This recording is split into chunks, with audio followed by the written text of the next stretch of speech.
नमस्कार दोस्तों।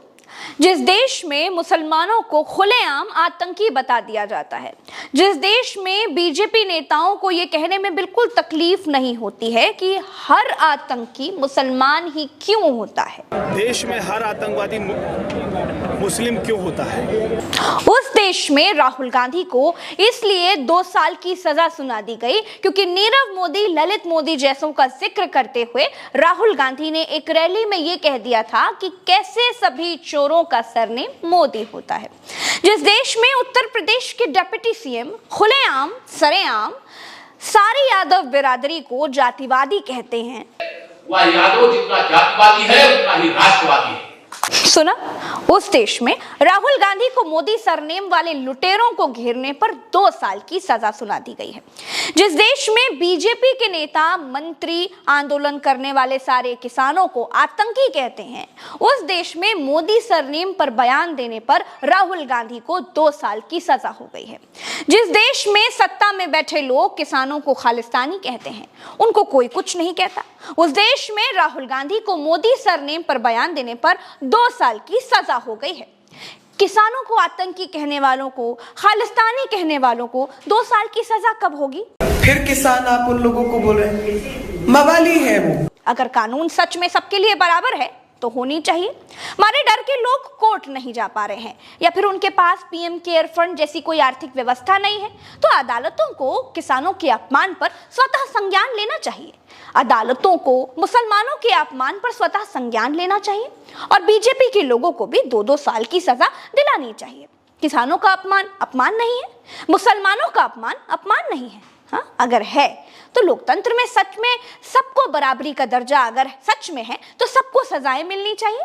राहुल गांधी को जिस सरनेम वाले मामले में सजा सुनाई गई है वो 2019 का है, जब कर्नाटक में कोलार में चल रही रैली में राहुल गांधी ने प्रधानमंत्री नरेंद्र मोदी को घेरते हुए देश से भागे ललित मोदी और नीरव मोदी का रेफरेंस देते हुए पूछा था कि सभी चोरों के सरनेम मोदी ही क्यों होते हैं। उसके बाद मानहानि का मामला दर्ज हुआ था। राहुल गांधी के इस बयान के खिलाफ भारतीय जनता पार्टी के विधायक और गुजरात के पूर्व मंत्री पूर्णेश मोदी ने याचिका दायर कराई थी। हालांकि राहुल गांधी की जमानत हो गई है और 30 दिन का समय मिल गया है। दोस्तों, देश में कानून की बारीकियां ऐसी हैं कि दिल्ली में मोदी हटाओ देश बचाओ वाले पोस्टर लगाए गए। उसके खिलाफ पुलिस ने यह कहकर 100 एफआईआर दर्ज की कि पोस्टर में प्रिंटिंग प्रेस वाले का नाम नहीं था, छापने वाले का नाम नहीं था। दोस्तों, तरह तरह के कानून लादकर किसी की आवाज को कुचलने को लोकतंत्र का गला घोटना कहते हैं।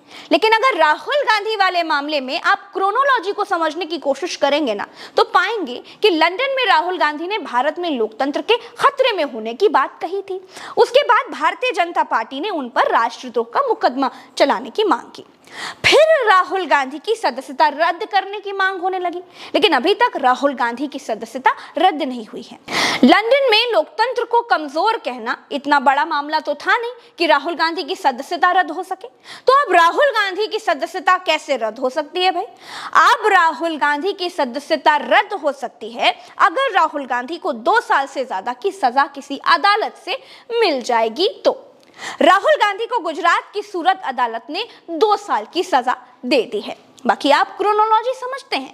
कांग्रेस कहती है कि हम डरने वाले नहीं हैं। आप क्यों डरे हुए हैं ये मैं समझती हूं, क्योंकि राहुल गांधी ने आप एक झटके में आपका पूरा मुखौटा बेनकाब कर दिया है।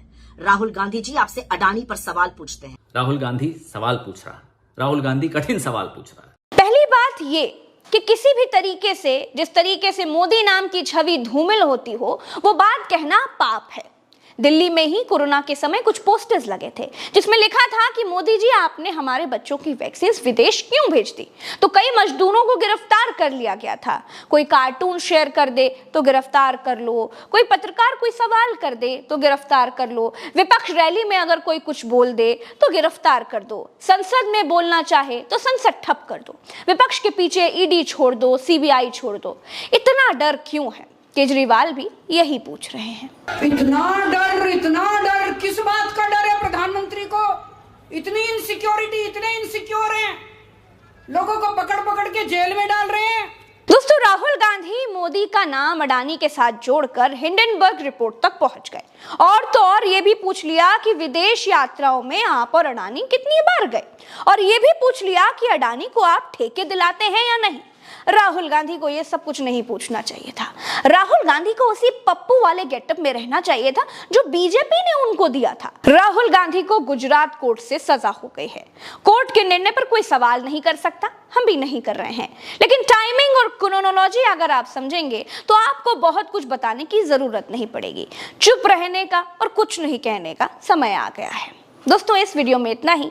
चलते हैं। राम राम, दुआ सलाम, जय हिंद। अगर आप सच के साथ हैं, सच्चाई पे भरोसा रखते हैं, तो चैनल को प्लीज सब्सक्राइब कीजिएगा, क्योंकि स्वतंत्र पत्रकारिता ही आज की तारीख में वो माध्यम है दोस्तों जो सच को जीवित रख सकता है। तो सच को जीवित रखिए। हमारा साथ देने के लिए हमारे चैनल को बिल्कुल मामूली सी फीस के साथ आप ज्वाइन कर सकते हैं। फेसबुक पर पेज अगर आप देख रहे हैं तो फॉलो करना ना भूलें। वीडियो को शेयर और लाइक जरूर कीजिएगा। नमस्कार, जय हिंद।